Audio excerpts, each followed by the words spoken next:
Hi everyone. Hi everyone.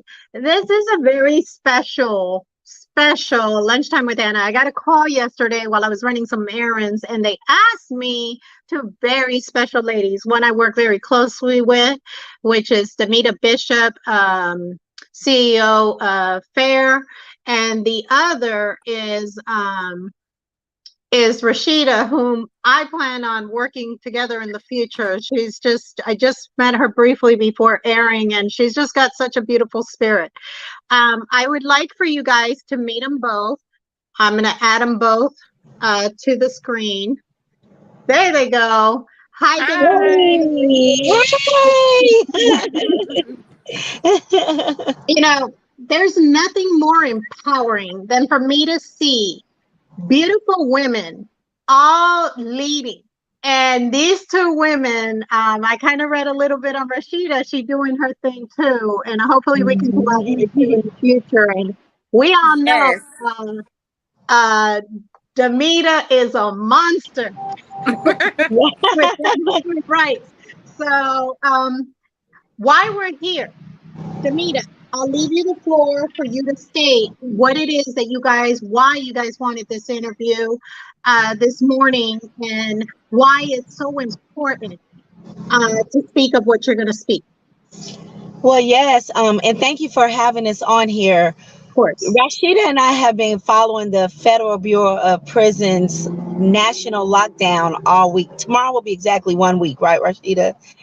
Um, Yes. and the reason why we've been following it is because, of course, she has a husband and she has two organizations that deal with people, the wives and family members of people that are incarcerated. And as well, you all know I have FAIR, and people don't know what's going on. They came on one day, and that was last Monday, and said we're locking down the prisons. And if you missed it, you missed it. So all week long, she and I have been getting messages and calls about this lockdown. People wondering, Anna, when they call us, they want us to make something happen. And in this situation, we can't do anything about it.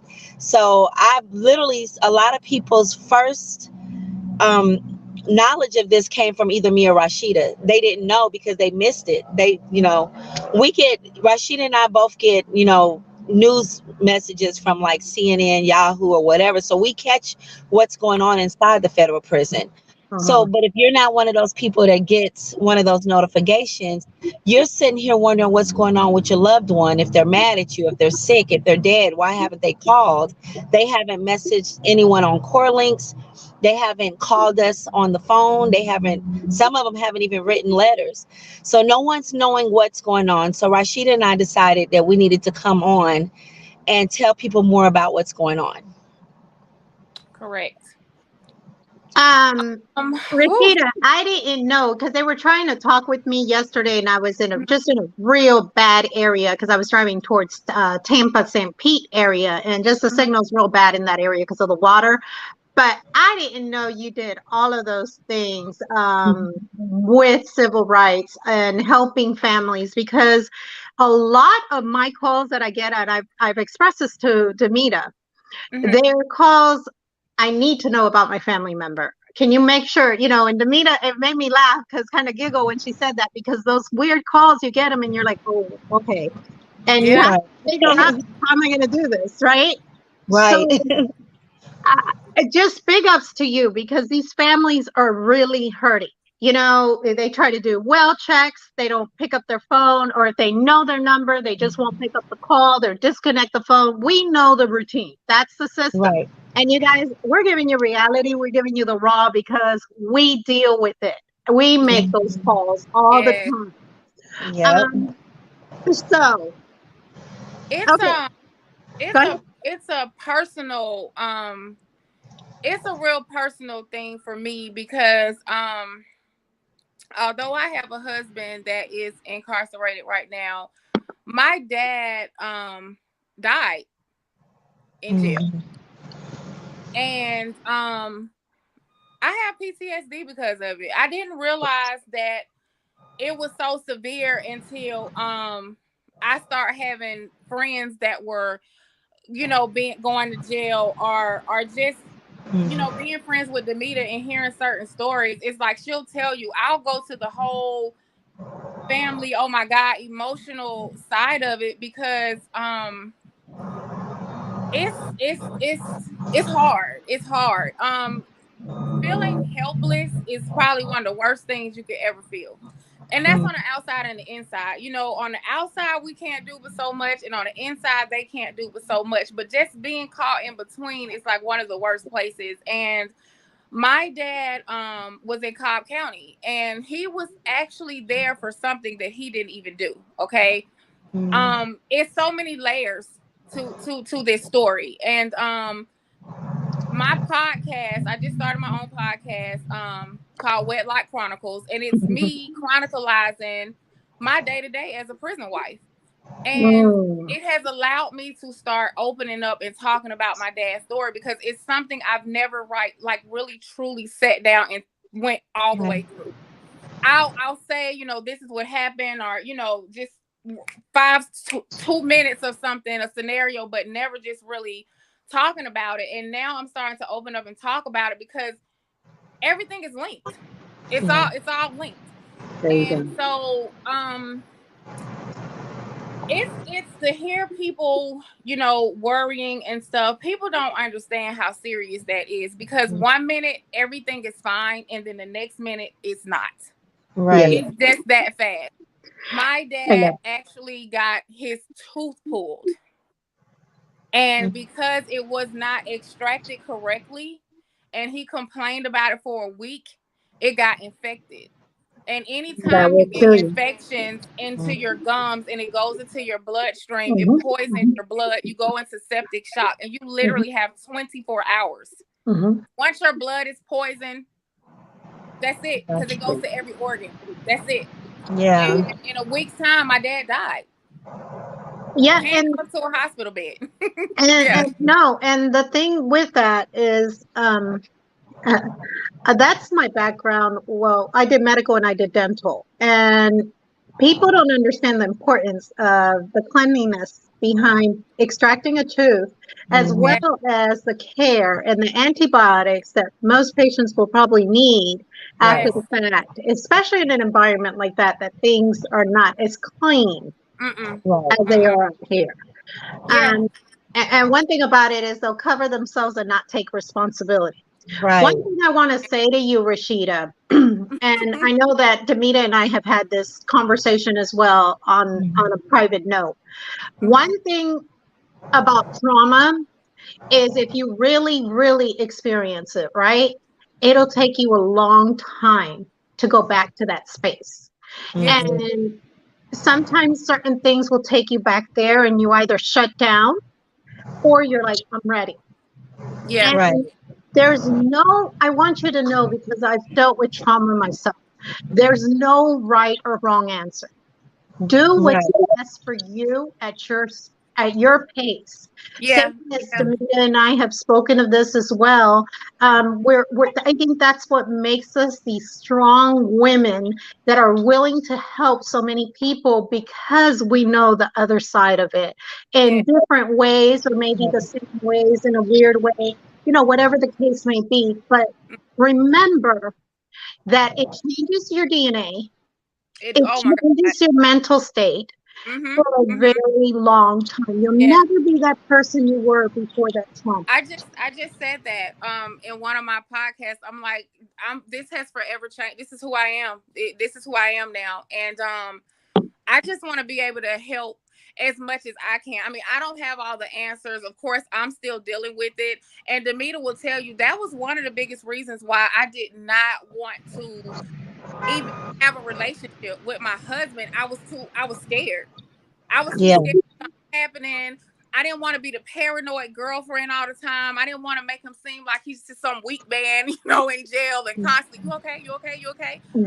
But it's real. It's really real. So I wanted to, and honestly, Anna, it fell in my lap. Like I was trying to do a podcast. I wanted to tell this amazing love story. I wanted to start breaking down layers of the negative that you hear about being with incarcerated people.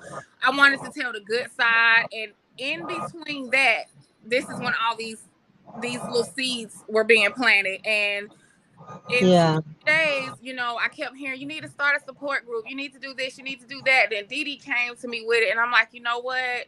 It's needed. Yeah. It's needed. Right. I mean, It's and you really got to also look at what's happening. I can understand your trauma being triggered because this whole lockdown started because of an El Salvadorian gang war. mm-hmm. So they went to war. We don't know. And then, you know, they went to war. 2 people died in Texas. And then they shut down the whole BOP system. So we have no clue. We don't know what's going on. We don't know if people are at peace. We don't know if they're fighting. We don't know if our loved ones are, we don't know what's going on. And so just you and I talking on a day-to-day basis, I understand why your trauma came back, because it's like, here we go again. You know, one minute you hear your father didn't feel good, and next minute he's gone. So one minute we hear we're shutting down the whole BOP because the El Salvadorian gang, once they go to war, it bleeds through the whole system, and then that's it. We get no more notifications. We don't know anything else. So you have hundreds of thousands of people that don't know what's going on with their loved one. Yep. And so I commend you for even bringing that into your podcast, because people need to know. I think what helps people be able to stay with their loved one in prison is knowing that they're not alone. And so you getting on your podcast, Rasheeda, and breaking down the good, the bad, the ugly, when he's having good days, when he's having bad days, and even coping through a lockdown, is therapeutic for other people. So I take my hats off to you for that. Yeah, and Dee Dee, you know me. Like, I am, there's no filter with me. I feel like if I'm going to tell you my story, if I'm going to talk about it, I have to be honest and I have to be real. So even during my podcast, when it's ugly and we have had a bad day, I talk about it because I know other people are experiencing this. And I'm like, Mm-hmm. okay, well, these are the steps that I took. Maybe you can take these steps, or maybe you have some advice, because it's a lot. I mean, it's a lot on the mental, it's a lot on the heart. And with this lockdown, Anna, it's amazing how I made this post. I didn't hear from my husband all day. And it was actually the day after my birthday. So I was like, wait a minute, you know, why is he not reaching out to me? And I didn't want to panic. You know, I tried to not panic. And whole day went by. And my husband actually was already on a 24-hour-a-day lockdown already. And he's been Right. going through this for 2 months. So I was kind of used to not hearing from him but once a day. But once the whole day went by, I'm like, okay, something's not right. All these things start playing in my head. You know, I'm like, oh my God, high blood pressure. Oh my God, he's borderline diabetic. Oh my God, you know, and I panicked. And I reached out to my best friend, which is actually his niece. And when she didn't hear from him either. Some kind of way she got the alert at 3:00 in the morning. She sent it to me, and I jumped right up, and I felt like the news people. Like, this is my responsibility now. I have to go ahead and put this out there, and I put it out on my podcast. I put it out on social media, and it just seemed like everybody was coming. Like, that's why I haven't heard from my boyfriend. That's why I haven't heard from my baby daddy. I have people DMing me right now, like, okay, this is getting out of hand. Yeah. It's going on day 7. Almost. Right. Tomorrow at 11:30 in the morning, it will be 7 whole days. It will be a week. Well, see, and the problem with this that I'm finding is normally they have devices where the real world knows something. Somebody knows something. I don't care if it's a CEO or who it is putting it out there. It's going to be out there, right? We all know this. We all see it all the time. It's nothing. I'm not giving any information that the real world doesn't know. If you know, you know. You know what I'm saying? Right. So with that being said, when you're not even getting that, that's like, hold up.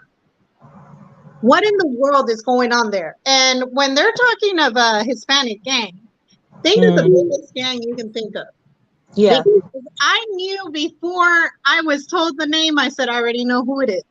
Yep. Yep. Even when Dee said it to me, and she's like, you know, the MS-13, I'm like, oh,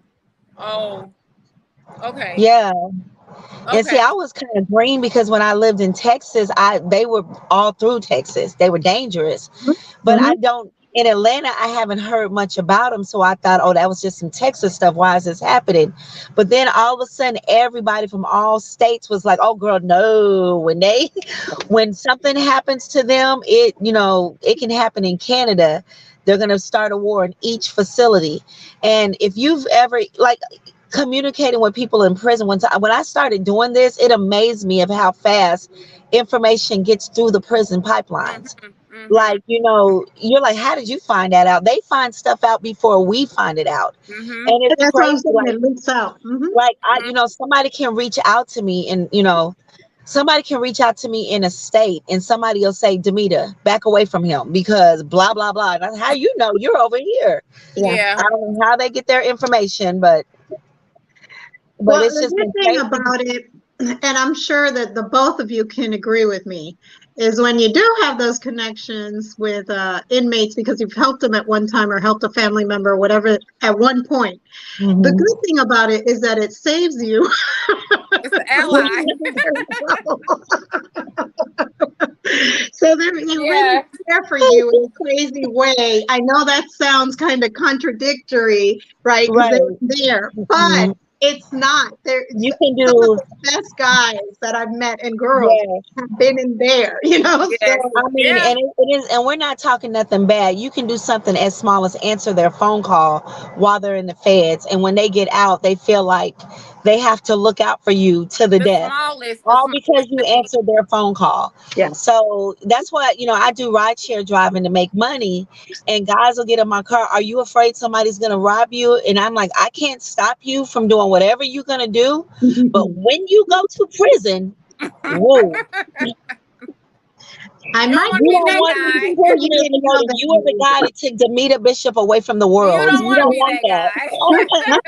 You don't want to be that guy at It's all. I don't true. want you to be that guy. So Mm-mm. It's true.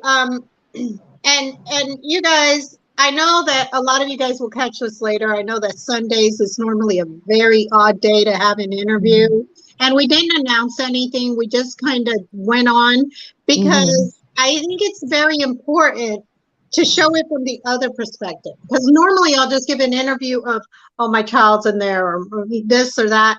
But now you're actually speaking to a wife and well, we got 3 activists on the panel who really know like the inside. Like I'm sure you guys have gotten calls.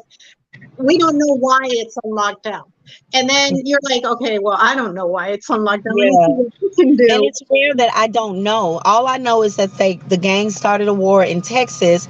They shut everything down. I advocate for over 20 federal inmates, and there's 7 that I talk to at least once a week. And I haven't got a Corlings message from nobody. That's rare. Every day I get at least 4 or 5 Corlings messages. Not one time has my phone rang and it came from the feds. Not one time.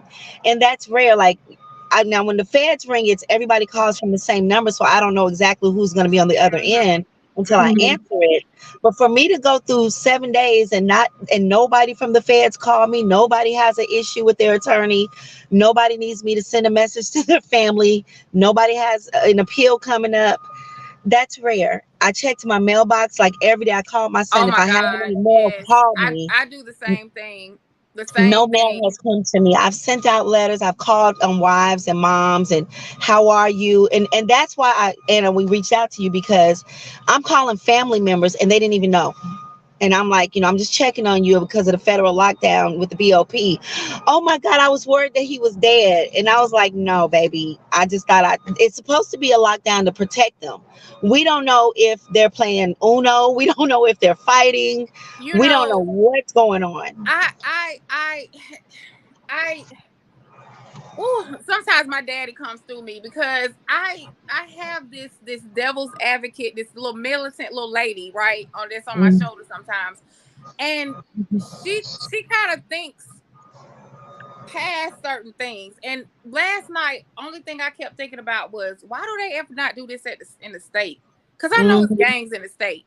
Okay, then I start thinking about, where's the National Guard in these type of situations? Because we all know, like, they're called out for a lot of different riots and situations. Right. And a lot of things just start coming to my head, but the most important one was I just did a piece on my podcast about solitary confinement, about lockdowns, and it's mental trauma, It period. is.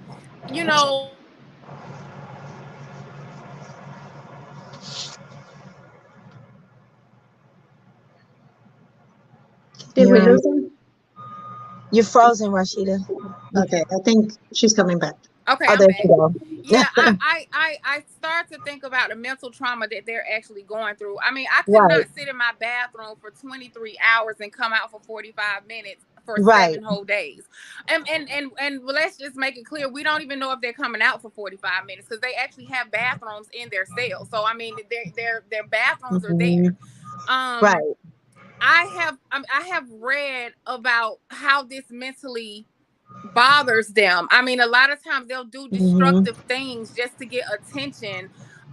Last week my husband was already at a breaking point because for 2 months he's been dealing with 23-hour a day lockdown and he just cracked. Yeah. So for all these days to go by and some people having cellmates and some people not having cellmates, that's mental trauma. Like it's almost like are some rights being violated here? Because Yeah. how is this okay now? And I get the safety precautions, I understand all of that, but 7 days, I And, really never even could understand the purpose of that as a actual punishment, because to me right. it seems like if I don't feed my dog for a week and I keep my dog caged out, my dog is not going to come out and be civil. Right. I want both of you I guys, whenever love the you way guys she are, put that together. I right. love the way she worded that. I want both of you, whenever you have some time, to look up the Declaration of Human Rights that was presented by the United Nations. It's 32 articles long, and I want you to read it. And it touches on prison and how prison should be run, how the courts should be run, and everything. But what's interesting about it is if you as a country is violating the Declaration of Human Rights, the United Nations will come in and intervene. The only countries that they don't touch is the United States, China, Russia, Japan, the superpowers. So, but if, you know, Algeria is doing the same thing in their prison systems that the United States is doing, then, the United States, Russia, everybody's going to Algeria to put a stop to it. But when the United States does something, they fall back. And I learned about it because everyone kept saying we're innocent until proven guilty. But then, when you go to court, they got handcuffs on you and they got you chained down to where Oh you yeah, can't move before they even that's a flaw you flaw. guilty. Yeah, Right. that's Well, a and I flaw. was You're trying to find guilty. out if it was you're right. you're I was guilty trying to until see if it proven was innocent. They right. probably should reword that one. Yeah. Well, it's a part of the Declaration of Human Rights. So that's how I Yeah. found the Declaration of Human Rights. It's not a United States law. So if you try to argue it in court, the United States is going to bring that up. Like, well, that's not our law. So I just thought Well, I'd throw well, that out there. do you remember when that lockdown happened and I had you help me and I started looking up and reading stuff and I went onto their website and I made and do you know that I'm still getting comments from that email when I emailed the Hmm. jail and I'm like, this lockdown is supposed to be da da da da da da, and if people are found guilty from it, these are the people that should be reprimanded. You're locking down a whole Right. jail for what one person. Like I'm still getting people right now that are talking about it, responding. Um, like the reviews are amazing, and this was like 6 months ago. But it Right. made me think of that too. Like this can't be right. Right. This And I can't be want right. everyone that's listening in to understand, like, it's humanly impossible for us to help every single person that calls us. But the one thing that you can do, if you are, if you have a family member, a friend, or whatever that's incarcerated, every rule has to be followed. In the moment they go to prison, they give them like their constitutional rights. So the Constitution, whether it's the federal Constitution or the prison Constitution or your job Constitution, all those have to be followed. So you make sure that your loved one sends you a copy of it. And anytime I'm about to show y'all how I do what I do. Anytime somebody complains about me from their facility, I look at the constitutional laws and I call the warden and I say, based on Article 22(3) of Section 457, whatever it is. And guess what? They get right on it. You're more powerful if you come at them like that than if you say, this ain't right. You got him locked in a cage and it's Yeah. inhumane. They're Facts. not going to Facts. listen. But if you Facts. pull out that rule and you said, okay, based on the FCI Beaumont's Constitution of Inmate Rights, page 3, section 1, line 4, and you tell them what it says, my husband, son, brother, daddy, mama, whoever has the right for blah, blah, blah. This is now the third day that you did not honor this right. Next, I'm coming to you as an individual now. Next time I'm coming with the health department, or I'm coming with the Department of Justice, or whoever you got to throw in their face. But if you cite a law to them, oh, they know you're not playing, and they're going to get on it because they don't expect that. They expect us to be emotional and to use and pull the race card and to pull the sexism card. But if you throw that law at them, it's powerful. You have to So be gave calculated y'all and applause for strategic. it. Yeah, you have to be calculated. I'm a person of paperwork. Like, Yep. I let facts speak for me. I'm not going to do the Yeah. back and forth, the emotional thing. I've let facts speak for me, and you have to be calculated. Like, you have to almost come up with how you're going to approach a situation. And Mm-hmm. once you approach it and you come with facts, you've already won. Yep. People play chess. I'm a chess player. I Mm-hmm. don't play checkers at all. So when I have to get involved, I'll call Didi and say, Didi, okay, so, now I can get emotional with my friend, but let me make sure that I'm saying this right. I'm Right. I'm getting emotional, but I want to make sure I'm saying this right. I want to and she's helped me a lot. And just with just how I am, I'm a Yeah. factual person, and you have to be on your facts because, like you said, they expect for you to be belligerent, they expect for you to be emotional, and the first thing that I hear, and I think I told you this yesterday, that bothers me is I'm never going to conform and say that this is okay. Yeah. Don't I back don't I down. don't ever Never. want to hear this is what happens, this is how this goes. No. That means I'm accepting that this is normal and Mm-hmm. natural, and it's not. Right. And I want to commend you as a prison wife because, most prison wives are not the voice for their husband, or even prison husbands are not the voice for their wives.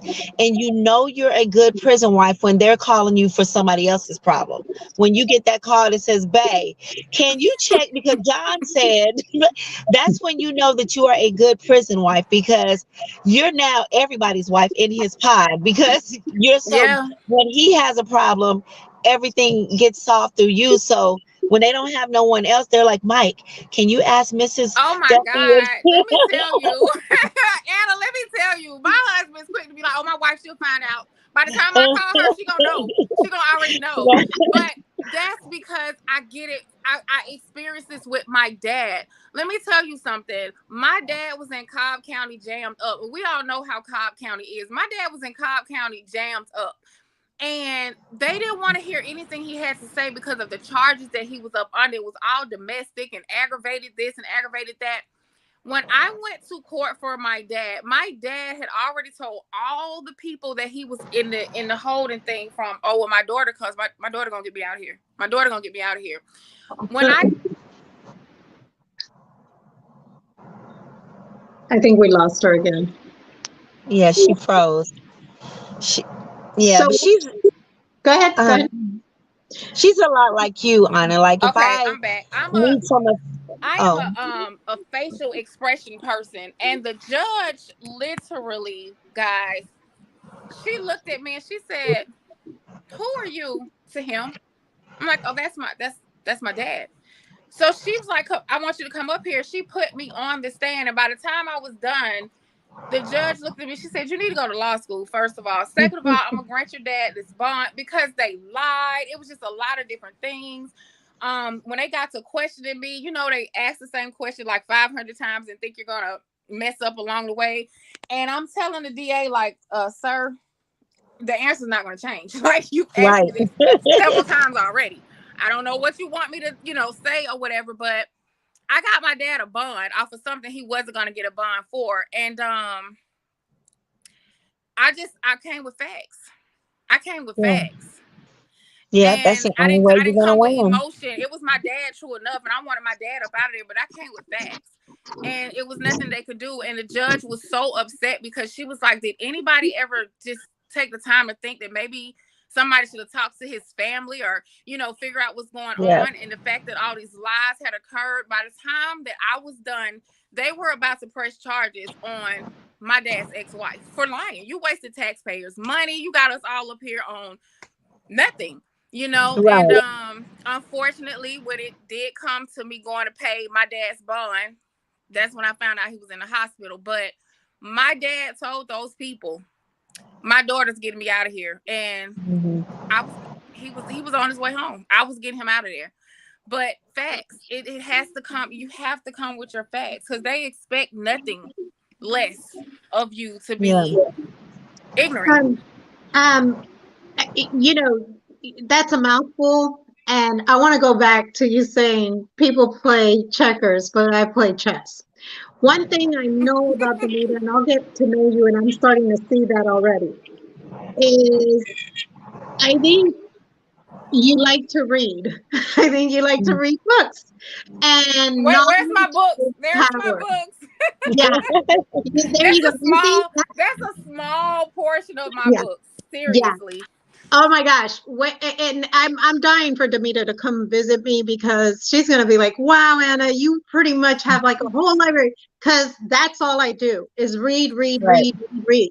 And I think women that are like that, well, people in general, but when I see women that are like that, I'm like, we are not a force to reckon with because we Mm-mm. Now read. I'm actually different than y'all because I don't like to read, but I like to read. I've become a law addict.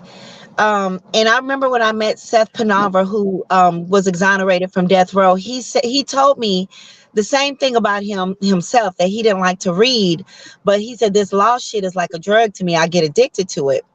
And Mhm. once I started reading cases and learning how to do it and reading laws and watching myself get in front of these district attorneys and prosecutors and fight back with laws, then I became a law addict too. Oh, it's a So I rush. love collecting law books, and I love when people send me their case and I read them, because I can sit there and, like, I know for a fact I would have been a badass attorney, because I know how to take those sentences that you're saying, and I know how to take the states or the government's words Yeah, and throw them word. back in their face.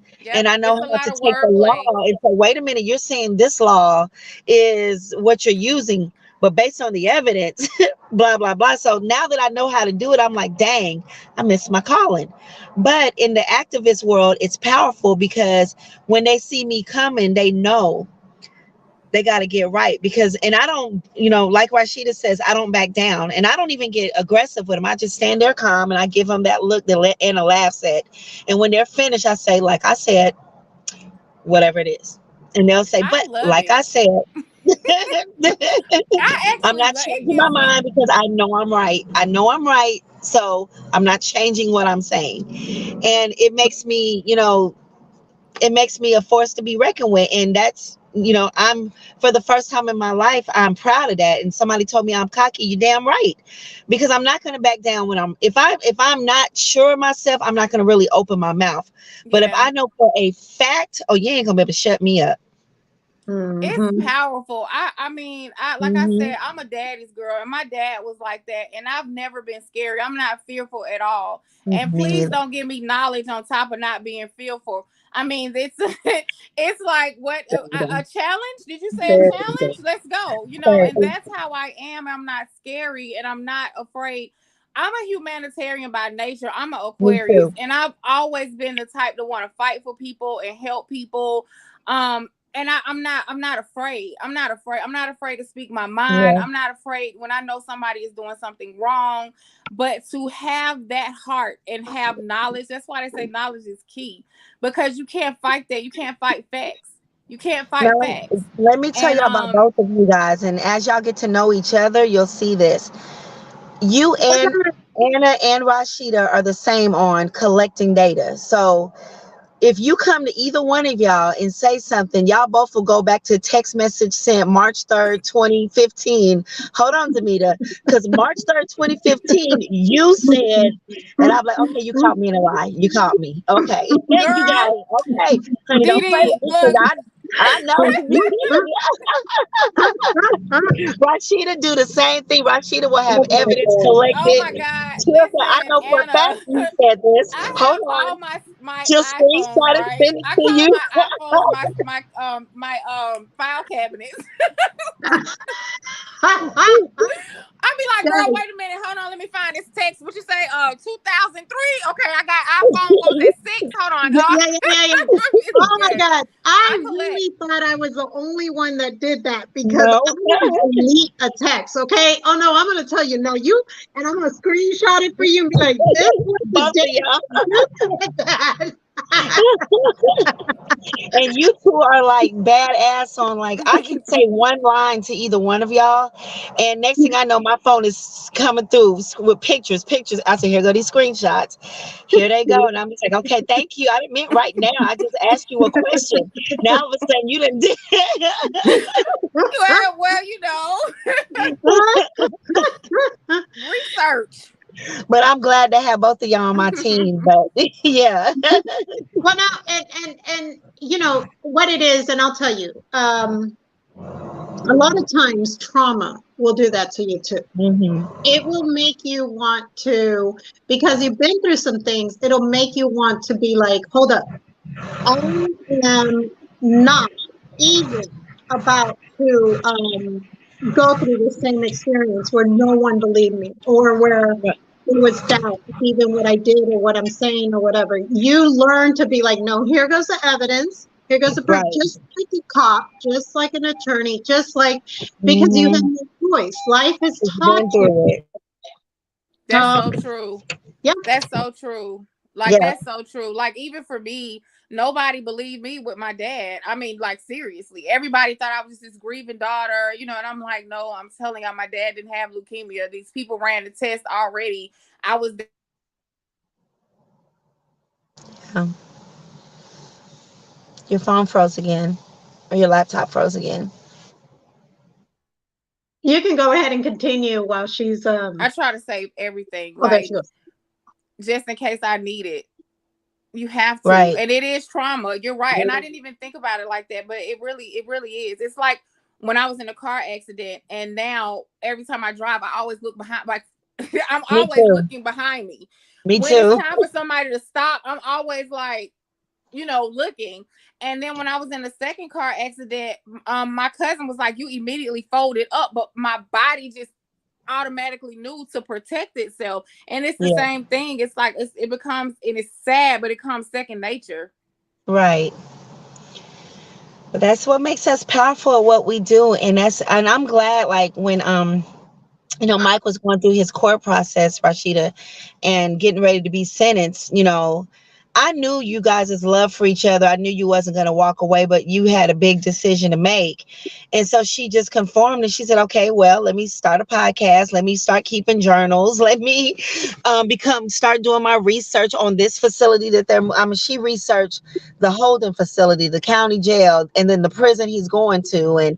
And when he gets to his next location, everything he needs to be comfortable is there waiting on him. And that's what, when you're going to be that person's, and you don't have to be in a relationship. You don't have to be the wife Mm-mm, or the husband, or mm-mm. you could just be the home girl or the friend.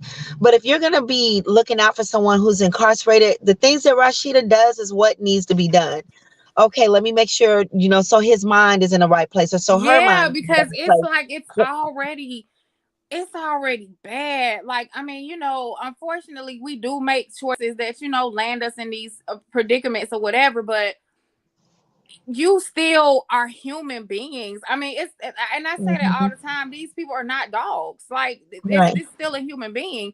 And I don't know. I feel like if you're a person that I care about, you're like an extension of me. Like, you're my arm, Yeah. you're my hand. You're a part of Mhm. me, and I have to make sure. But I'm telling you, at one point, I was like, "Well, damn, am I a stalker?" Because I be knowing where my husband gonna be at. Well, he don't even he No, don't even know that's where he what you going. need to And be. I'm like, "Well, And babe, you know you're supposed to be such and such and such and such." But I'm on it. I'm on it. But it came from trauma. It came from the things that I had to do with my dad.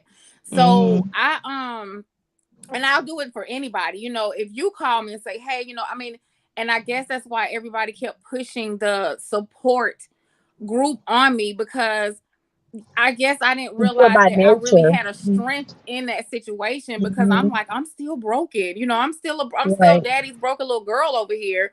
But right, oh, I'm a fight though. I'm a yeah, fight if you need me. You know what I'm saying? yeah. So yeah, I mean, I just And I I just want need to be. everybody. I I feel like we want got to. to be prepared for war. And I want to touch on something you said about people that's incarcerated. First of all, this lockdown right here is the feds.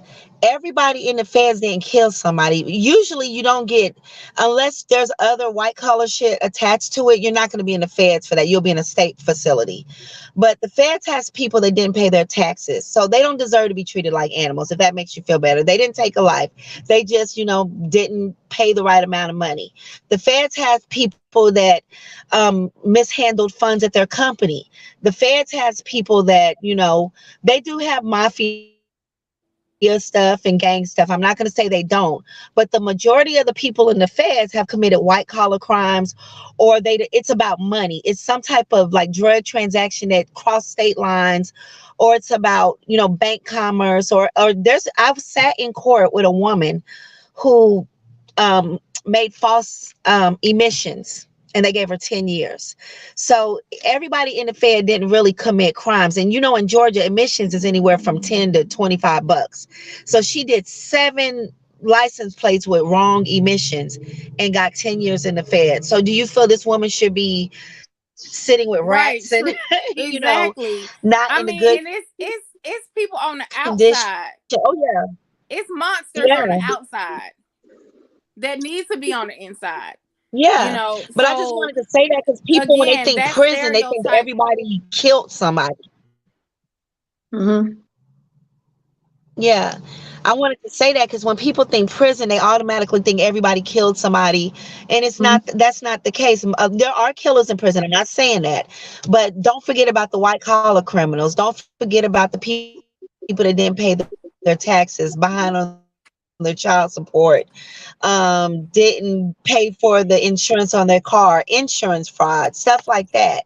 Those people are also sitting in prison. So, and when you're talking to feds, this is most likely who you're talking about. People that committed Mm-hmm. a lot of white collar crimes, interstate commerce, or of course mob, and you know, um, RICO Act violations and stuff like that as well. I want to go back to this lockdown. I think it's very important um, to, first of all, Are we there? a, Everybody's like, a huge hug to every single wife, mother, child, grandma, grandpa, whatever, sitting in there with a loved one incarcerated. First of all, a huge hug to each of you. My question is, and I'm only asking this, I'm going to do this as an interviewer and not as an advocate. I'm asking this question. What can families do? How are you two able to right now support these families and give them that word that they need, that motivation that they need, to say it that way? okay. What do you two do? That's for both of you. Okay. Say that again. I don't know if it's my. That's why I keep moving around, guys. My Wi-Fi is acting weird. Um. Okay. Say that again. And What? so for these families, that families, friends, whatever, that you have a loved one that's incarcerated, that's right now in that federal prison. This is in Texas, is that correct? Okay. Well, what I'm telling everyone is just to be ready for it to be over. Prepare for it to be over. You can still write them letters. So send them a letter. If you're not a big letter writer, just send them a line. Hey, I'm in prison. I know the federal. Tell them you know what's going on.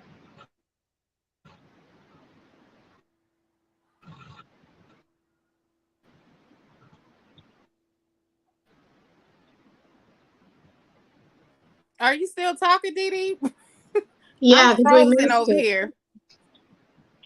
I think she's frozen. Okay. Is she Um, frozen? you can. That's what it looks Yeah. like.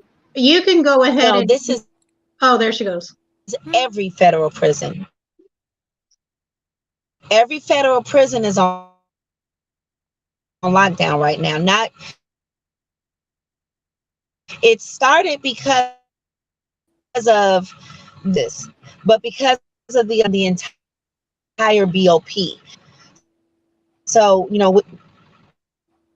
but they're not allowing emails, they're not families. So a lot of people don't know. A lot of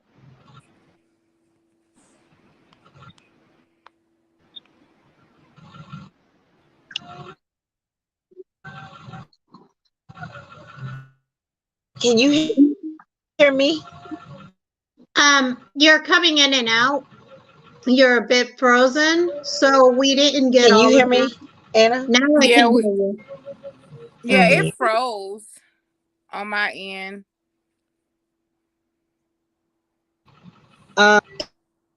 Anna, can you hear me? You can't hear me. Yeah, now I can hear you, but we couldn't hear you very well. You were frozen. Mm-mm. Okay, I don't think she could hear us. So Mm-mm. what's your answer to that same question, or did you need to hear Um. it again?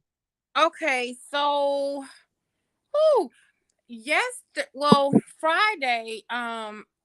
I had two of my friends that co-host with me on my podcast, and both of them are females who have done over a decade in prison.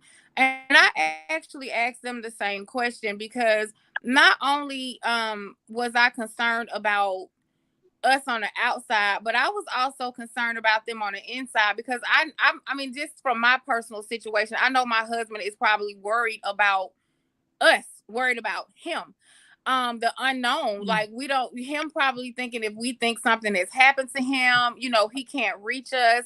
So I pretty much asked them the same thing, and what they told me was, first of all, don't panic. And that's something that I personally really needed to hear, because I did panic. um so I'm gonna co-sign that and say don't panic. The next thing that they said, which I had already did, as a matter of fact, on the phone with Dee, was to call the jail. Call the jail. See if they can check on your actual loved one, or just ask them certain questions. And no matter what they give you, call back if you're not actually satisfied. Luckily, when I called, the guy who answered the phone, Anna, he answered the phone like, I've been answering this phone all day and I already know what this is about. But What do you want? like, he answered the phone like, oh my God, here we go. But I Again, believe in everybody's energy. fine.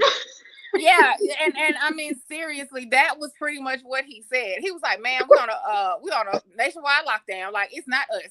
But I'm an energy person, and I said, "Well, let me shift this energy real quick, and if he hears, the sincerity in my voice, he's not going to be a jerk." And he Yeah. wasn't, but I really had to just kind of switch my energy. But he literally answered that phone as if he wanted to say, "Oh my God, yes, we on lockdown. How may I help you?" Yeah. But he pretty much, I called, and he confirmed it, of course. And what I said to him was, I said, I'm sure you probably getting these calls all day. I appreciate you. And that's when it was like, have a good day. Because I'm telling you, he probably want to be like, what the, you know, but calling and checking. And Dee brought up a good point too. You don't know how long they've actually been at work either. Are they caught up in the lockdown? Right. You don't know. So calling, checking, not to panic. And it's Yeah. hard to do. Like, the unknown, it's like having Mhm. faith. People having faith is believing in the unknown. We don't know what's going to happen, but we have to have faith that everything is okay. So I would just say, don't panic, have faith. Um, right, Right. right. Um, Yeah. and just try to think of things as positive, and try to, Yeah. is whatever you can send to them. I've sent my husband pictures, like I've been sending Uh, pictures like every other day. I've been writing. I mean, I think the stalker part mm, of me kicked in. I went back to reading messages, and like just trying to, bring, like, oh my God, I miss my husband. Let me read some words, or, let me listen to some music or something, because my husband has music. So it gives me something to focus on, because I do miss him. But just not panic, and just hope it's over with. I mean, outside of that, it's really nothing you can do, because that's hard to tell a person not to actually worry or not to actually panic. I think just doing our part of corresponding and writing. I know my husband gonna probably like, oh my God, I got like yeah. 989 emails, because I'm emailing That's him like good. it's It'll a keep them journal. Hey babe, occupied well once you get today to. is lockdown 4, Mhm. but stay active. I would definitely Yeah. say stay active. Stay doing Um, something. now you said Right. something that I try to tell families I all the told time. I told another wife to do that. I told another wife to I told another wife to do what can you, Yeah, we can hear you.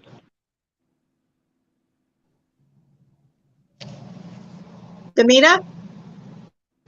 I think she's freezing again. you can hear me? I wasn't talking. Yeah. Can you hear me now?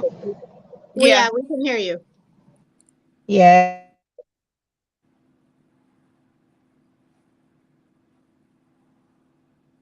So well, we're trying to get her back. Yeah. You said something that I try to tell families all the time, or loved ones. Don't call acting a fool. Keep your composure. And I'll tell you one of my cases. I call because they released one of the cases that I had. They released them. Mm-hmm. Well, they don't have documentation because of COVID. Everything's still behind, right? So I'm like, you guys need to release my client. We received the letter. My client has been, released as of this date. I got a lady having a whole attitude telling me, well, I don't know if you're just telling me that just to tell me that. What you mean? I ain't going to jail for nobody. I didn't write I that mean, letter. right. You just pulling out And Demi's information. You aware didn't of have it. anything else to do that day. Absolutely. And that's something that, I'm still working on, but it's like, and like I told her, but once I talked with her and came to her from a human standpoint, right? Because I'm sure they hear crap all day long. You get tired of it, Mhm. as any human does, okay? We get it all day long. We might just be a little bit nicer about it. Well, not Damita, that's what I love about her. She'll straight up be like, no, I'm not having it. I'm a little nicer. But with that being said, that's the type of thing that come to them as a human being and say, look, I know it's got to be hard. I'm going through it too. Can you just please let me know that everybody's okay? They'll more than likely answer you. Mm-hmm. But if Mm-hmm. you're talking to them crazy cussing, and I've seen it happen because I've been on a three-way call and I'm like, forget it. They're not going to give them no information. Mm-hmm. Mm-hmm. So, from leaders or people who are actually involved with somebody in that situation, please don't do that. That's the last thing you want to do. You want to be friends with Because you everybody. wouldn't respond to it. You have to think about how you would respond. You wouldn't respond well to that either. I mean, so Hmm. you kind of got, what do they say? You get more bees with honey. Hmm. There you go. There Yeah. you go. There you Yeah, you go. have you have to just approach it a different way. I mean, because I'm big on respect. If you can give me respect, I'm gonna give you respect back, and it works both ways.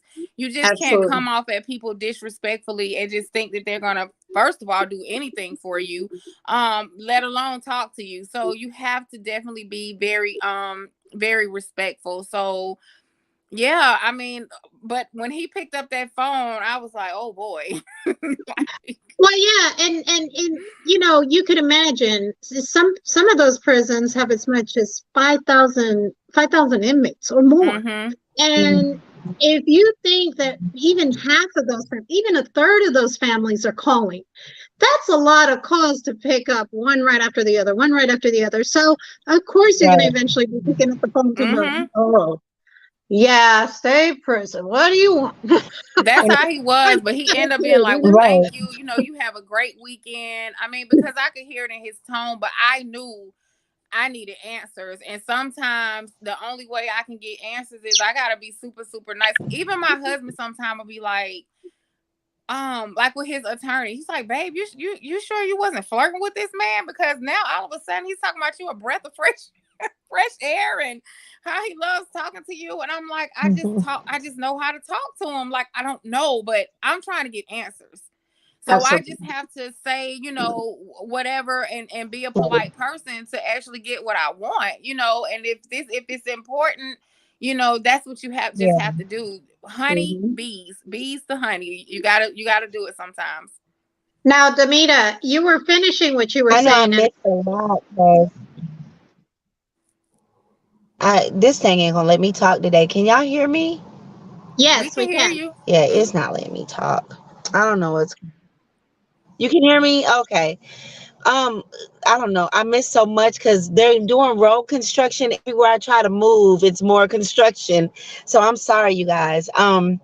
But Rasheeda did touch on something, and I also wanted to bring up, kind of piggybacking off of what she said. Don't forget about the people that work in the prisons, because we spend so much time forgetting about them. Right now, there's a national shortage of correctional officers, federal and state. So out of 5,000 people, they may have 30 people trying to keep all these people together and they're working long hours. And so they're on this lockdown along with the inmates. So when you Mm-hmm. call, if you call in, please do like Rasheeda did and don't make it worse for them. Don't overwhelm them, because we don't need any more of them quitting. We need them to, them to hold tight. I was even thinking about starting a support group for them. Like, we want y'all to stay because it's unpopular right now to be a police officer or a correctional officer or whatever, but you have to have them, because anything can go on in prison. Somebody can get stabbed. Somebody can get, the worst, raped or something. So we need people working the prisons. But right now, every facility from state, federal, all of them, county jails, there's a shortage. So they're Yep. doing time with these inmates. They're just not in the cage, they're, on the other side. So when you do call, please keep that in mind. Don't take what's going on with your loved one out on the correctional officer. Now they're being rude, yeah. But if try to remember that they're overwhelmed just as much as your loved one is overwhelmed. That's got to be a hard job anyway. I mean, just but even the mental. I Hmm. mean, it's probably stuff that they see, that they endure, that they have to deal with. I mean, that has to be a hard. That their lives and safety is, you know, it's on the line Hmm. sometimes too. So I wish it's that would have had.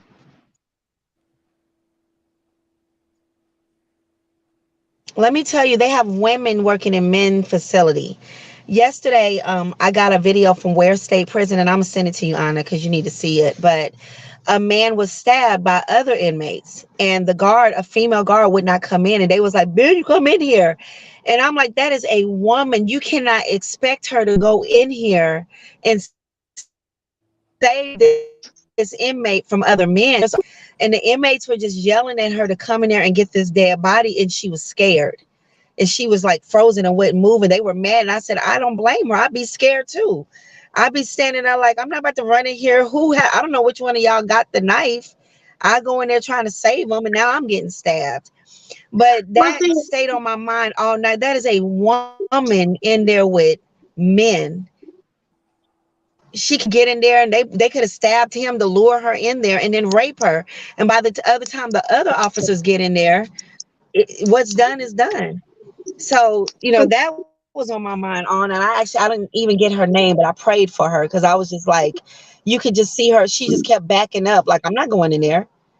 And the well, inmates were see, dragging the body and like, come get him. And she was just like, Like, no, I'm not going in there. And see, the hard part about that is that there are rapists in there. There are real rapists in there, and Mhm. that's really scary for any woman to deal with. That's trauma. That I would have been. I would Right. have probably been like her, just Yeah, I sitting would have there been like I stuck. don't know what to say right now. I would Yeah. have been stuck. Right. Um, And even if they're I'm not in concerned there for too, rape, so this that's we have hard. not had Nikki in a long time. Absolutely, Even if they're not That absolutely. in could there have for been. That rape, could have they turned didn't out. have Nikki for a long time, so That really could have bad. turned out really, really, really, really bad. Yeah, Absolutely. Yeah, Absolutely. that's Yeah. scary. So if you ask but that me, was she the did the right only people thing. that. Yeah, that's what I told them, and I said I'm not gonna file a complaint on her because if she's a woman, what if she got in there? Somebody would have grabbed her. No other officer was with her. Somebody could have grabbed her, took her into a back cell, and they could have just passed her around anything. Because, like I said, some of these lifers haven't touched those shades, and then I'm never getting out. They don't care. So who And knows what it's they an would have done to her? She did the opportunity. right That was thing. that was an Hmm. opportunity for them. Absolutely, it Yeah. was. Um, is there any other advice that you have for these families that are dealing with this from any of your perspectives? Anything we I'm didn't touch just up other on? than I know I missed a lot, so forgive me, Rashid, if you've already said all this. But I know I heard her say continue to write them and to continue to email them. I would just say Hmm. take a daily, once a day at least, and just say today, February the 7th, I cooked fried chicken for dinner. Your son, he went to soccer practice and we missed our call from daddy, or, we missed our call from Yeah. mommy, and we just want you to know we love you. So that when they get out, they didn't miss a beat. They're coming back out and it's like they're picking up on the things that they missed. If you can write them a letter, even if it's just something, because they are going to get their mail. They may not be able to respond, but that'll give them something to take their mind off. If you just say, hey, babe, I miss you. I love you. And we're right here praying for you. And I can't wait till you get off this lockdown. Um, Me and Rasheeda, we were talking about like even writing love notes to them, write a story to them, take their mind to another place, because when they get out, you don't know who you're going to get. They've been cooped up. They might be aggressive with you. They might, be emotional. If you have a crier, he might cry, she might cry.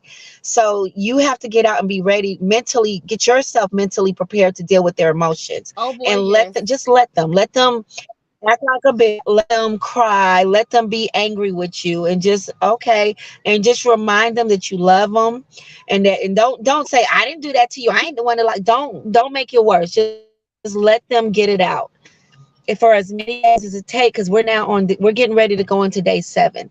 So just kind of keep it in mind that they've been cooped up. They haven't been able to go to the store like you, or we don't like Rashida said, we don't even know if they've even let them go to rec. We don't know if they're even able to leave that cell. They're actually, I mean, So just from keep what in I've mind that they've read, been cooped they up. from what I've read, they don't let them do absolutely anything during these lockdowns. I mean, they don't let them do Mhm. nothing. And Wow. and And the and worst and thing we I don't know is if the worst thing we don't know is if this gang violence is actually going on. That's what we don't know on the outside. Only they know. So for all we know, it could be a massive riots in other penitentiaries, and we don't know until we hear from our loved ones. So we can just pray and just wait, wait it yeah, out, because and just be ready for. we're not even getting updates. They're not even there. Yeah. There's no press conference. There's no DOJ update. Nothing's going on. If you Google right now, everything is going to say 6 days ago. Mm-hmm. Nothing is updated. It's 6 days ago. And Didi, you're right. I did say that. I did say I know my husband's gonna probably get about 40 emails because it's like I'm still I need to be able to feel like I'm still talking to him. I need to be Right. like, well, today this is what I did, and this is what's going on, and because that way when he gets out, whatever frame of mind he's in, first thing he's gonna know is my wife, she's been letting me know everything that's been going on. It'll distract whatever mood that he's possibly in, because I experienced that with him last week. he was like, I'm ready to go. I don't want to do all these years. What's going on with my appeal? Da da da da da da. He was at a breaking point, and when they come off this lockdown, some of them are going to be mentally. They're going to be pissed off. Yeah. They're going to be angry.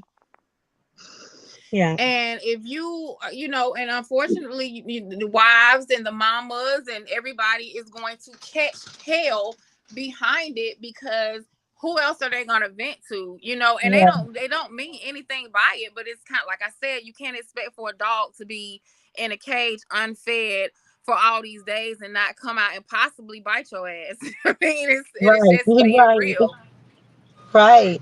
I mean, I've already told myself, for the ones I advocate for in the feds, my phone is going to be open for them the moment it's out, because there's a few that I'm literally all they have.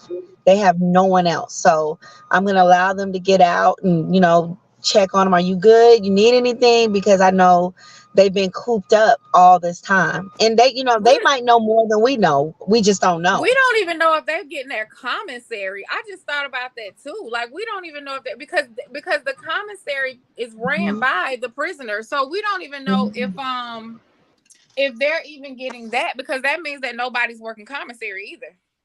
Yeah, I didn't even think of that. That's true. Yeah, I believe that when those type of lockdowns do happen, none of that is going on. Like, they're literally inside their cell. No one's coming in or out. And I believe their food goes directly to their cell, and that's it. So, it's good you're writing letters. It's good that you're doing that. It's good that you're putting it out there of what families should be doing. I'm not sure if you girls remember back in, I believe it was 88, around there, 1988. There was Cubans that took over the prison, the federal prison in Atlanta. And it just so happened to be that a classmate of mine that I went to school with in Antilles, Puerto Rico, was the person who negotiated, Pedro Toledo. May he rest in peace, because he's passed away since then. But when you look at how they did that, and the genius that came in and flipped that whole situation around, because anybody who remembers it, that was bad. I remember it very clearly, and I remember it more because, just so happened to be that his children were classmates of mine. But with that being said, that's probably what they need, or what they're looking for, to come in and make some type of negotiations, if there is anything like that, especially with the Latinos, because that was Cubans that had taken over the prison. So, hopefully we're able to find a solution and get somebody as good as Mr. Toledo, who did those negotiations, and able to find some way to put everything and everybody back at ease, because it has to be hard not knowing, is my husband okay? Did something break out? And it just happened to be in his same cell area, pod area, whatever, they call him in federal prison. Is he okay? Is he okay? Is my daughter okay? Is my son okay? And I can almost imagine that you get that feeling of something's not right when something's not right. So you I think feel it. It's a gut. It's your gut. Like, it's. I'm telling you, it's like a bad. It's a bad dream for me. Like, oof. Yeah. It's a bad dream, because like I said, 1 minute everything can be fine, and the next minute, I mean, literally last night I was just thinking, like, damn, like, what if something is like really, really want, and not thinking my husband, but just like, can you imagine somebody's mom is probably saying, I don't even know if my son is actually alive. Right. And then to find out that 7 days that's been going on, that something really truly happened, and you did, like, it's a horrible feeling. It's a horrible feeling. And I don't know. I mean, I feel like long as you talk about it to somebody, like Didi, when I go through the things, I talk about it to my best friend. I talk about it to Didi. You do need to you gotta stay busy, and you gotta have somebody to talk to, because you'll go crazy. You'll go crazy. Yeah. Worrying will And if make you you know, lose your you mind. Like, I mean, because you're gonna think the worst. Is you're just in my scenario, in my predicament, I'm always thinking the worst. I can't help it. yeah. I can't And help if you it. have some, I'm quick to everyone say, that's unless watching you've isn't been, gonna have some. in the shoes of somebody who has lost a person in prison, you have no idea what that feels like. And it's like, I constantly say that Mhm. because it's almost like you have to defend it. You have to defend your paranoia. I'm not, and not just saying me, but nobody wants to think like this. This is not a No. choice to be Right. paranoid and thinking that something is going wrong. But it's like everything else, Well, when we you're are dealing with factual someone in, people. We're factual people. yeah, And, when you're and dealing with, if I go with the facts, my facts lean towards this has happened to me before. right. But when you're dealing with someone in the prison system, Fed, state, ICE, whatever, it's not paranoia because anything can happen and you don't know it. You don't, I was on the phone with Mangriwa Siddiqui Israel, who was the actual founder of FAIR, and a riot. We were just talking about a case, and then a riot broke out that quick. So, and I brought that up just to say that's how quick the environment can change when you're dealing with someone in prison. So, it could be a really good day. They lock down at 8, 9 o'clock and you don't hear from your person anymore. And then the next day, you don't hear from them at all. 3 days later, you find out that there was a gang war. 7 people got killed. Your person is fine, but you don't know until you hear from them again. And then you might hear on the news people are dying. And until you hear from your person, you don't know if it's your person. I remember Versace's mom called me because people in his prison had been killed. And we're trying to get to the bottom of it. And it took us like 3 days to get to find out he was alive. He wasn't the person that got stabbed or injured, but we didn't know. All they said is in this prison, 7 people were stabbed and 3 fatalities, and no one's heard from their loved ones. So everyone's sitting there like, God, please don't let it be him. Please don't let it be her, whatever. And then when you finally get, hear them speak, it's like a breath of fresh air because you just heard all this devastating stuff on the news. So it's not paranoia and it's not something you have to defend, not in my mind. And I know that's No, probably because I yeah. work on prison And then I, reform and I I think hear you it having all. a son in service, it's kind of like that. It's kind of like you Oh, letting your child go off to war, Rashida, and I mean, do you you're remember when constantly. when the national who was it? The Red Cross called me to do some telemarketing, and I was at UPS, and they kept calling my phone. Now, when the Red Cross calls you and you have a deployed soldier, they're dead. So, I get home from UPS and the Red Cross is all on my voicemail, and I'm thinking Dominique is dead. And then, 2 days later, I found out that he was alive, but when the Red Cross called me back, it was like, no, we were just calling because you are a mother of a person who is deployed. And I said, don't you ever effing call my house again. I haven't heard from my son in 2 days, and you calling me made me think he was dead. Like I was literally like calling the reserves, calling everybody because the National Guard called me. And we all know that when the National Guard calls you, a soldier's dead. And So, that's what families are probably sitting around doing right now. Like they're yeah. sitting here worried and wondering, is my relative alive or dead? Because we do not know. Like that is a scary feeling. And for me, like, I know my husband's a strong man, I'm not really concerned about, stuff like that. But it's almost like, and I hate to say this, but these 5 days, these 6 days, almost feels like somebody has passed away because you haven't. I mean, to imagine a person is alive, but they haven't talked to you, and you're in a situation that you don't really know if they're okay or they're alive. It's not like we broke up and we're not talking. We're talking about I do not know, and it feels like, I mean, and then you're memorializing this person. Just think of all of the mental stuff that you're going through. You're memorial. You're reading their letters. You're listening to voicemails. It's what you do when a person dies. because you're trying to remember them and you're trying to remember their voice and you're reading letters to try to capture this memory. You're actually treating this as if somebody has died. That's Yeah. tough. That's tough. Yeah, that's why it was important because, as an activist calls and they're ex- they're expecting us to do something about it and they don't even know that there's a lockdown. And I want to thank you for allowing us to come on your platform and get the word out to, your listeners and stuff because as you see, this is, people might think, oh, the federal prison's on lockdown. Oh, well, no, no, no, no. It's more than just an, oh, well, it's, I don't know if my person got stabbed. I don't know if even if let's say it's not a prisoner, you don't know if a guard is dead. You don't know if you have a correctional officer that works in this facility, if they're dead or alive until they get home from their shift This whenever is they a finally very relieve them. contained hush hush situation. I know that. I don't know why, but I know that. They're not talking about Yeah, this.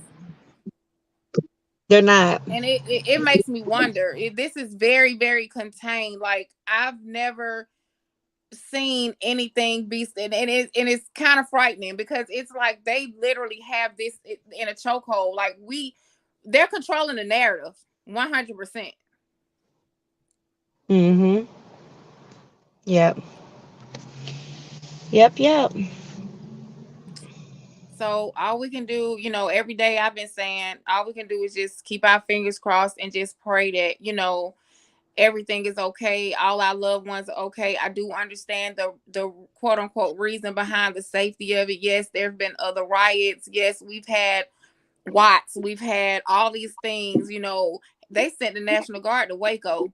You know what I'm saying? We've had a lot of things happen, and I just feel like if it was this of this severity, they should have put some things in place to ensure that none of this stuff would happen.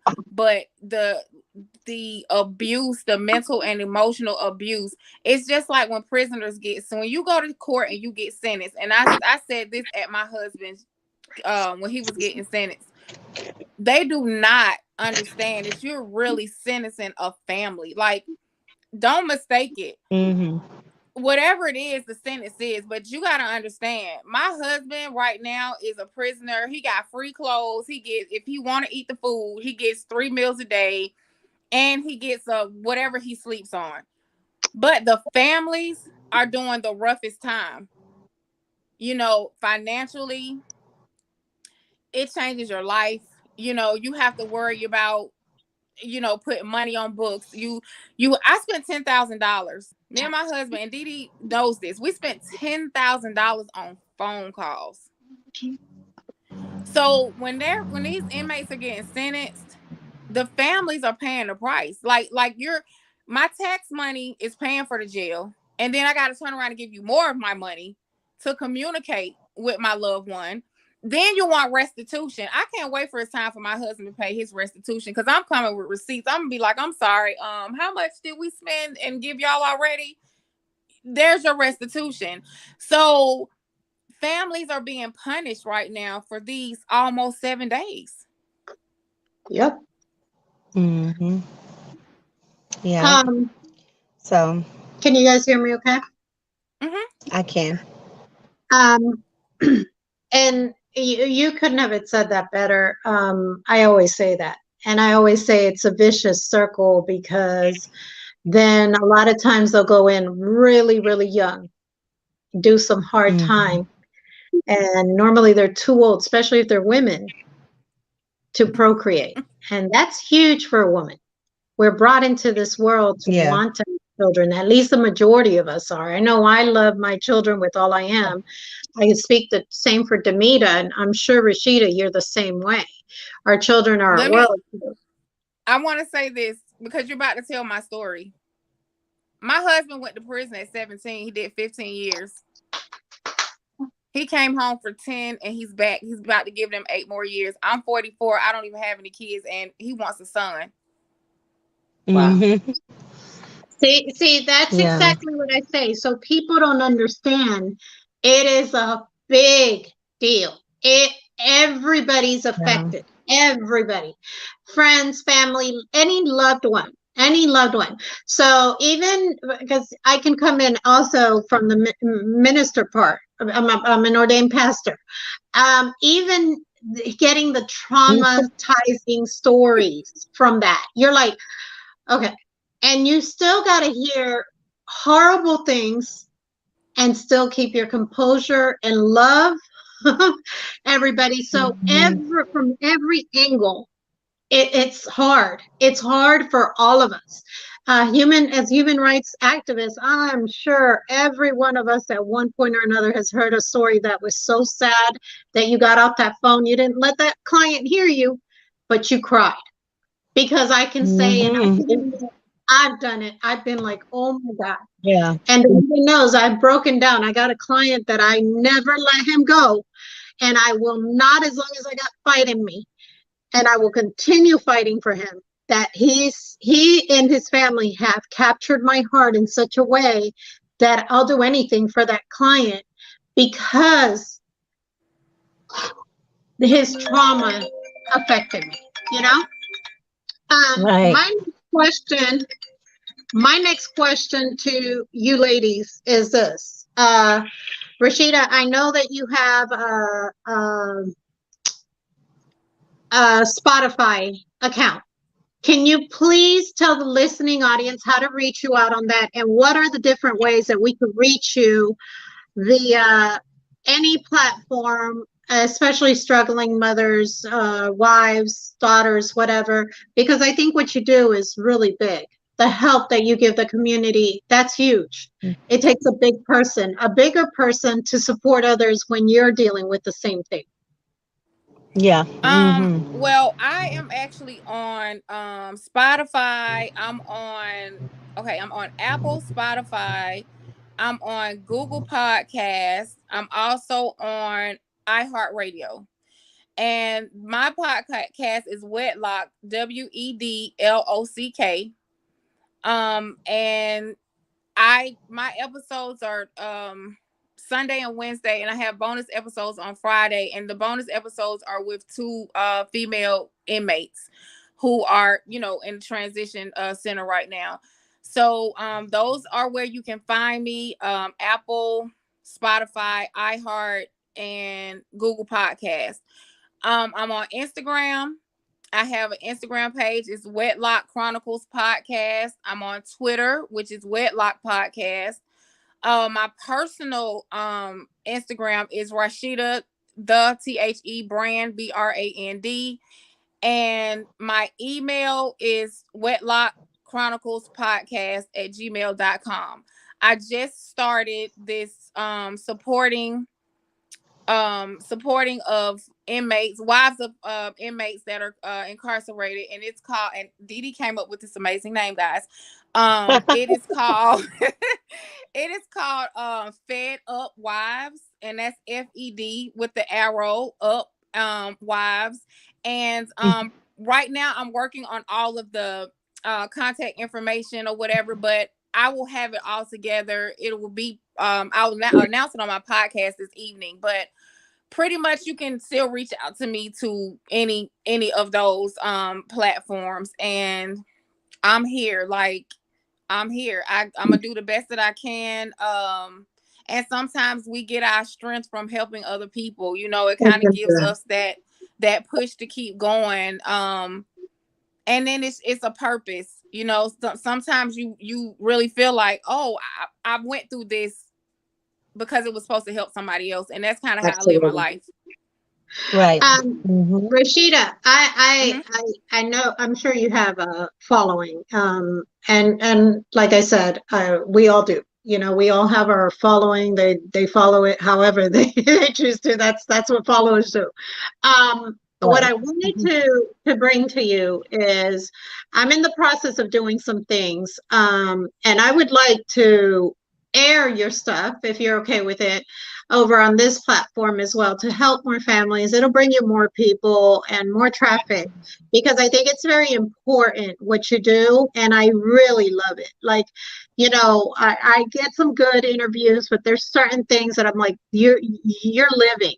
you're doing for others. And to me, that's the best living you could ever do. I rather much give than receive. Oh my And I God. do it Yeah. all the I'm a person of acts of service all day long. Yeah, me too. That's right. And no, Damita is, oh, I think she overwhelms herself. She's such a good person. Like, I'm just like, I love that lady. So, Damita, Yes. as you guys know, she's got Fair. And she does so many amazing things out there. How can they reach you and contact you, so forth, so on, for any help, any assistance, or whatever? Give your contact info. So on all platforms, it's my name, Damita Bishop. And then the fair email, damitabishop.fair@yahoo. And the phone number, if you can remember it, 470-458-8360. So, I would prefer if your person is incarcerated, if you email me their case, like the actual documents, because I can actually send them out to other locations if I need help. Like, you and I do, Anna. Well, I'm yeah, about to email you these documents, look them over. Especially if they're wrongfully convicted of murder. I have organizations in New York, Chicago, and Texas that actually only advocate for people that are murdered prisoners. So if your person has been falsely accused for murder, I can't send them. And I know it sounds crazy, but sending me the paperwork, I don't have the money to turn the paperwork digital because it's like 25 to 50 cents a page. So if the best thing anyway, if you're trying to get your person out, if they've been wrongfully accused, is to get it digital. Because I'm connected to a lot of activists, and what I can't do, or if I need help, I can just email it to them if it's digital. But if it's paper, they're not. I know it sounds crazy, but they're not going to take it. So if you're just to get it out there, if you're fighting for someone that you're trying to get out of there who doesn't belong there, got over sentence, go ahead and get their paperwork digital, even if you have to do a little bit at a time, because it's easier to get the cases out. Because the main office might be in New York City, but they might send it to someone in Austin, Texas, or Los Angeles if it's digital. And then they're still overseeing it. You're still a part of that exoneree company, but so like you'll still be under fair, but I might say, Anna, you send this off to one of your, whatever. Or if I need attorneys. extra hand, right. Absolutely. And one thing I wanted to add to the listening audience, and Damita knows I'm really big on this, and so is Damita. Do not send us the entire case with 1 or 2 pages missing. That might be the 1 or 2 pages that actually gets you out, that you're thinking works against you, because we're not looking at the same thing you're looking at. Please No. remember that, because it drives me up a wall. I just return your case back to you. I don't know what Yeah. Damita does, but I don't even want the case. Same. Same. Yes. Yeah, You don't play those type of games, because you can discredit our organization with missing pages. Like you can, and I absolutely, don't take word of mouth. What I like to do is get your side, their side, and then I try to figure out with the law and everything else I have what really happened absolutely. and how we can fight. And don't ever think that your case, don't be scared to let me know something is true, because we can get around everything. Just be honest. We can get around anything, because Thank a you lot of for that, time it's just Damita, because I try to literally, say me and it all Anna the talk time. about this a lot. The dictionary, it can save you. Like they can say Absolutely. you're guilty of this, and we can look up the definition and then look at what you did and say, wait a minute, because it may not be that you're innocent, and maybe you got the wrong sentence, you got the wrong conviction, or you shouldn't have been found guilty of murder one, it should have been murder three, or they gave you armed robbery, but you didn't even have a weapon. So we have to change the conviction so that you can get a different sentence and get home to your family. So there's so many angles that we work. It's not all about you being innocent all the time. Sometimes we Absolutely. can't get you out that way, but we can try to get them to switch it from murder to manslaughter, and now you can go home. Or we can get them to see that you didn't steal anything. It was robbery. It wasn't armed robbery, which is a difference of 25 years or life. So Yeah. just be Right. honest with us so that we can work our magic. Absolutely, because and that drives me crazier when things start unsurfacing out of the blue. I drop the cases, because for Me me, too. it's my organization. I've built from the bottom, as same as Damita, to the Right. top, doing the right thing. And for somebody to come on a lie and take everything from me, Yeah, that mess your this is how I feel. It's not happening. credibility up. And It's they not are, and let happening. me tell you, as far as with me, I'm so controversial. They are trying to bring me down. So Yeah. any little thing that's wrong, they can shut me down and it's done. I can't do this. They, you remember they did a cease and desist on me. They tried to say Mhm. I was illegally practicing law. Luckily, no one pays me, so they lost that one off top. But they're trying to find any angle to stop me because I'm the one of the activists out here that's really exposing the government's fuck ups. So if you come at me, you could be that one case that comes in with a bunch of lies and manipulations. And if I go ahead and fight for you, I just effed it up for everybody else that I'm helping. So me and Anna, we don't play. We tread lightly. I say, I'll let you get on the phone and cry and they've had me here for 20 years and I shouldn't be here. And then I say, okay, well, send me your case. Let me Mhm. read it and I'll get back with you. And they'll say, well, I'm telling Absolutely. you, Because there's I need nothing the you can't case. do without reading the case. You can tell me whatever. You can tell me Mhm. the sky is green. The sky is green, and I swear to God, the sky is green.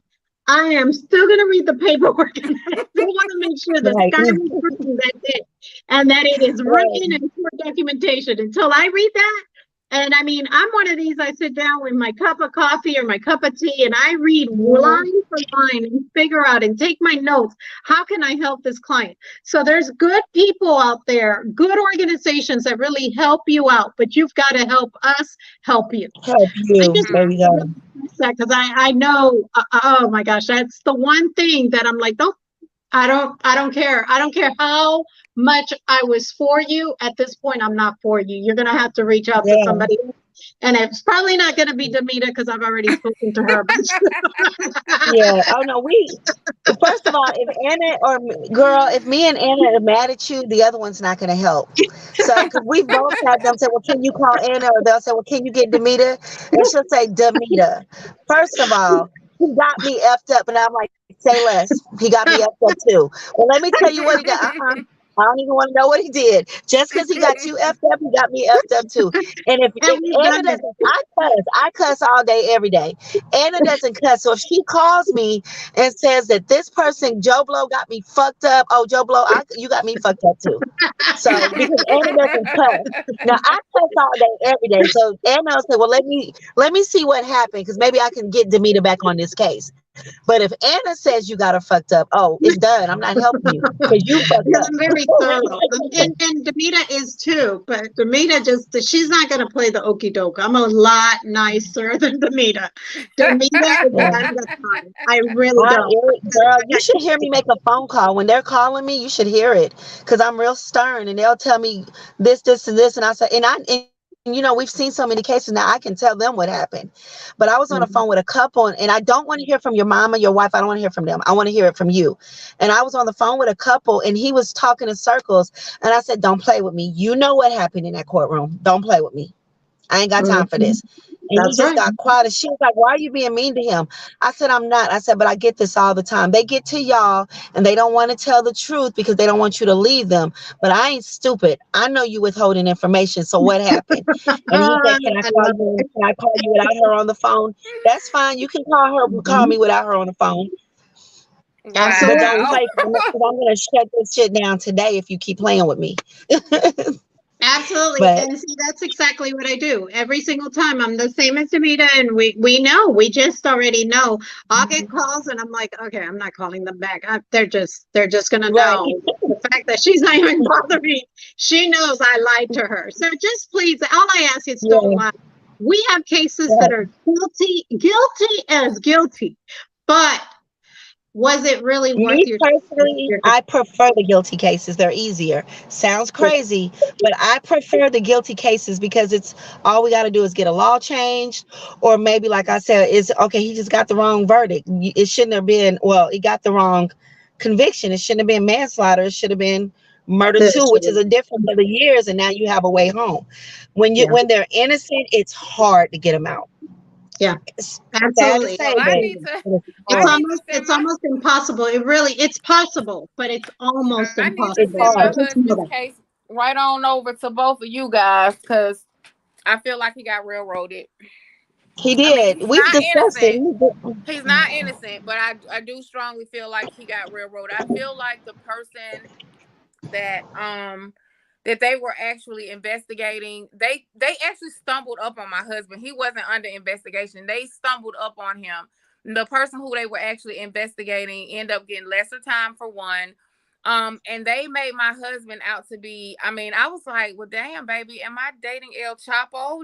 I mean, I didn't know. Like, they made him out to be, seriously. I mean, they had articles, guys, that was already written about my husband, making him guilty already before he took a plea Right. and before he got his sentence. They already Yeah. did articles on him. And I mean, that's why I've been fighting for him. I've been fighting for his appeal. You know, he was supposed to get COVID points, and those COVID points would have his sentencing guidelines would have been different. And so when we went and signed this plea deal, we had to sign it in a certain amount of time because the COVID points were about to run out. And so he did. And when his sentence came, the COVID points are not documented in his sentence. And now that affected him from going from 64 months to they gave him enhancements, 4 points of enhancements, and the 2 points he didn't get. So it went from 64 months to 108 months. That's what we were told was going to be the maximum. And when he went to court, he ended up getting 138 months because the 2 points weren't there. So I filed an appeal for his 2 points. I mean, these were the points they said that he was supposed to get. This is what he That's signed right. his plea agreement They on. own it. And So see, she's saying exactly what Damita and I just got done saying. It's things like that that we can look at and be like, okay, well, the paperwork says this, what happened? So why is our client doing this amount of time when they're not supposed to? That right there is a perfect case of the cases I gladly take and I gladly help, as well as Yeah. Damita. Right. Damita's a lot better than I am. She'll take more cases. I'm not me. I do too many things. So I take a few cases at a time, but I make sure from beginning to end that case is open and closed. Unless, of course, you tell me a lie, you just opened up a slot for somebody else. Right. Well, and I take a lot of guilty cases because, like I said, they're easier, especially on the federal level. Because if you're on the feds and you didn't get a life sentence, and what Rasheeda's talking about, there's ways to knock that sentence down. So, like with the CARES Act, there's specific classes you can take. And if you didn't know about, your counselor should tell you that when you get to prison. But if you didn't know about it, then that's where I come in. I can say, okay, well, you got 25 years. Well, here's the CARES Act. Get you into some of these classes. This class knocks off a year. This class knocks off 8 months, and just get to it. And then send me your documentation. I'll put it in a folder in the file for you. So if your attorney tries to act like you didn't send it to them, I also got a copy. It's stuff. That's why I say I like guilty people better than the innocent, because I can, as long as it wasn't a life sentence, there's ways we can get you up out of there. There's new laws that come about every day, or we can advocate to get a certain law changed and make it retroactive to get you up out of there. So when you say I take a lot of cases, that's why, because some people we need this law for these 7 people. We need this for these 8 people. So that's why I take the cases. Yeah, and like I said, you guys have the 3 of us ladies full support. I really want to get this out, so I'm going to share this once we get off air now. And of course, Rasheeda, I promised you. And guys, anytime I do an interview, I don't mind sharing. If you have bleed transfer, I will transfer you the entire interview so that you're able to share with your listeners. And like I said, anytime any of you ladies have anybody who needs their case heard, or a family member, or whatever the case may be, they are more than welcome to come to my platform. I will make space, and I have no problem with that. I kind of have to go do another interview in like 13 minutes, so Okay. I gotta head out. But I would love to have you ladies come back, but I like to have it better organized. Let's come back if both of you are okay with this. What happens after this federal lockdown? Once Okay. you've reached your loved one, I would love to have that. And I'm going to go ahead and start promoting it. I'm going to make a flyer with all three of us because I want to get listeners to see that process. And I want to share both interviews when we do that. If you ladies are both okay with that, I will gladly. Definitely. I'm definitely okay with it for sure. Okay. Yes. And thank you for So, having us, Anna. Thank you. Yes, of thank course. you, Anna, so much. I really do appreciate it. Me too. And I want to give both of you ladies a huge hug, I'm and know taking my that hug. it's I'm taking coming my from hug. with love. That's coming with a lot of love from one strong woman to two other strong women, and I just love both of you. I love the spirits, and may God bless you guys. And you guys, I will see you guys this Wednesday on Lunchtime with Anna. Actually, the interview that I'm doing Wednesday, Damita, Edwards. What was Edwards' first name? He's federal too. Sharon Edwards, yeah. Sharon. That Yeah. interview I'm doing this Monday, guys. You don't want to miss this interview. That's He gonna be a good is one. amazing. That story, I got to hear it. But you guys will not be able to hear anything until Wednesday. So Wednesday at noon, I will Yes. see all of you guys on the platform. He'll be here. The week after that, we have somebody who was able to beat COVID. They talk about how they almost died. The week after that, we have a hip hop artist. So we have a lot coming on the platform. So just make sure that you guys tune in. With that being said, God bless you guys and have a wonderful week. Thank Bye. you. You too. Bye, everyone.